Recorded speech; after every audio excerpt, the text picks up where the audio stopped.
So for today, we're going to talk about Gundam Build Fighters by Bandai. So as most people know, Gundam is one of the most popular franchises in the world, and I got my hands on a bunch of non-American Gundams. So if you're living in a closet, I just want to let you know that Malaysia sells official, authentic Gundam DVDs that are very well subbed, and you can get the whole seasons for cheap. For example, I got Build Fighters and Build Fighters Try seasons 1 and 2, and I paid maybe $20 for the whole set. So, just a little know-how if anyone wants to support them, or if anyone wants to go down that route, it's completely up to them. Or you could pay $70 and get it for Crunchyroll. It's up to you. So, Gundam Build Fighters, the whole premise of the show is that Gundams are toys, and there are ways to use machines to be able to fight these toys in real life. And it's become a competitive sport along the lines of baseball or basketball or something along those lines. So the show, interesting premise. It starts off very, very boring. It starts off from like a school perspective. It does a lot of introductory character stuff. And as time goes on, they start building up more and more. And this show is riddled with Easter eggs. If you're a Gundam fan, you will smile every other episode just because they're randomly throwing things at you. They'll throw things from like the original Gundam show. They'll throw things from like the original SD Gundam, Gundam Wing, all of them. Pretty much every Gundam up into the show was released is touched. And it's interesting. Like, it was a very rough watch at first, because it starts off in like the school setting kind of thing. And then they go down this very interesting shonen route. And what they end up doing is they end up going into like this, they go into this minor competition, like a local tournament. And then that local tournament branches off into like a world tournament. So it goes down a very shonen route. And it was a very interesting watch. I actually found myself getting more and more interested as the show progressed compared to like when it first started off. And I have to admit, it's 25 episodes long. In the first like 6 episodes, I was almost falling asleep. But once we got past that point, they start introducing new people and they started doing a lot more things. It became a lot better. Became a lot of, I wouldn't necessarily call it fan service. They did a lot of cameos, a lot of unnecessary little fun things here and there. One of my personal favorites is that there's an episode towards the end, and they show almost every major character from every major Gundam show in some kind of way in the background. The episode was... It was out of place. It was like a festival episode. You know how Japanese animes are. You always gotta have that festival episode. And this particular episode was justified as a week between tournaments. And I was annoyed with it at first because it really, really broke up the action. And you can really feel that they were just trying to bridge. They were trying to add one more episode. But as the episode went on, you found a lot of cameos and a lot of Easter eggs. And the whole episode became like a little fun little thrill hunt where you're just like looking for certain people in the background. And it was pretty cool. It was pretty cool. They did a lot of stuff for Gundams that don't get a lot of love in Japan. And they did a lot of stuff for the Western audience and vice versa. So I thought it was a nice mix of things. Now, the reason why I decided to start doing these reviews is that not a lot of people talk about this kind of stuff.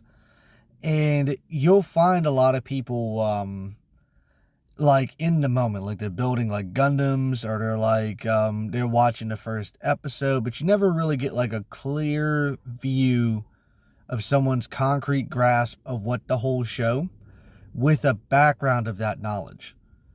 So I'm reviewing this show as someone that's watched Gundams for years.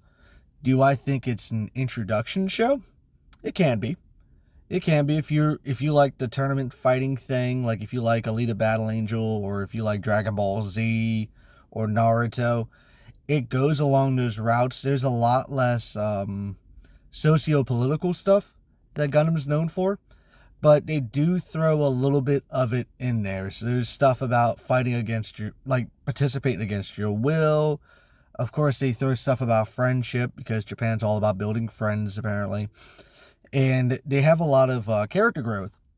So it's a very fun watch. It's a very interesting watch. And I have to admit, I didn't like it at first, but as the show went on, I became more and more of a fan. So towards the end of the show, I was literally sitting on the edge of my seat, just waiting for the ending to happen. And then when the very end credits rolled, it wasn't the ending I was really hoping for, but it was still a very good ending. So when it comes to like all my favorite Gundams, I wouldn't necessarily put it like at the very top. It's not like a Zeta Gundam or a Gundam Wing. It's not like a top tier show, but it's a very fun show to watch, especially if you have kids.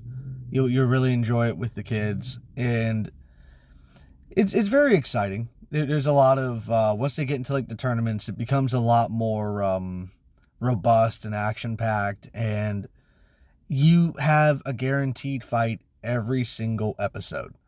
So it's like no matter how you feel about the way the episode's going on, you know for a fact that you can always look forward to the fight. You know deep down who's gonna win because the heroes are pretty obvious, but they do have some pretty amazing upsets. So besides the main character, you never know who's gonna win their match except for them. So personally, I recommend it. If you like Gundam, definitely jump into it. Definitely look for these all these Easter eggs they have going on. If you're a Gundam fan, I mean, if you're not a Gundam fan and this is like your first time hearing about this and you're interested in it, if you're not a fan of like politics, give it a shot. It's literally just it's a glorified shonen with Gundams. So it's a lot of action, a lot of drama, a lot of yelling, but it's a good watch. And obviously, I will always recommend the Malaysia DVDs because, hate to say this, but Bandai USA really sucks. They really do. Bandai Japan, great job. Bandai USA, garbage company. That will always be my opinion, and I would be shocked if that ever changes. Never seen them drop the ball. I've never seen them not drop the ball on any franchise they own. And I don't know, if you're that bad at sucking, you are doing a beautiful job at your job. So if you like this show, let me know in the comments how you thought about it, what your feelings are towards it. If you have any recommendations on what you want me to cover next, just let me know. And the way this is going to work is I am doing shows for everything. I'm doing shows about animes. I'm doing shows about video games, doing shows about comics. Whatever I complete, whatever I read, there will be a video. And I'm going to jump into it from a lore perspective, and I'm going to jump into it from a fan perspective. And I also will give my opinions on whether or not I think it's a good read for anyone that's never jumped into that franchise or anything to do with that, just that type of media in any way or form. So this show, I would say out of 5 Harrys, I would definitely give it a 3. So definitely 3 out of 5. The places where you can watch it, you can buy the Malaysian DVDs on eBay. Gundam Info on YouTube, which is the official Gundam Bandai YouTube channel. They rotate this show into their rotation, and they do it every now and then. So Bandai, they rotate their shows out every month. So you can Google the calendar and see what's on their shows, and then you can watch it from there. Or if you're in America and you got bad luck like me, you can buy the official DVD on Crunchyroll, which is like $70 for 25 episodes, which is insane. I don't know who comes up with these numbers, but they're absolutely bonkers. And that's the 3 major ways you could watch it. It doesn't really show up in any networks. I know Netflix made a deal with Bandai, but there's nothing really on there. And a couple of these Gundams, they're not really in any real video games yet, because this show came out right when they finished all the Gundam combination games like Dynasty Warriors and all those fun ones. But I'm hoping in the near future this franchise would definitely get some representation, and we'll be able to enjoy it some more. And as time goes on, we'll start to see him more and more. All right, everybody, if you're interested in animes or shonens, definitely give this one a watch. And thank you so much for listening to my pep talk. And next time, I'll be covering Super Mario RPG. Thank you.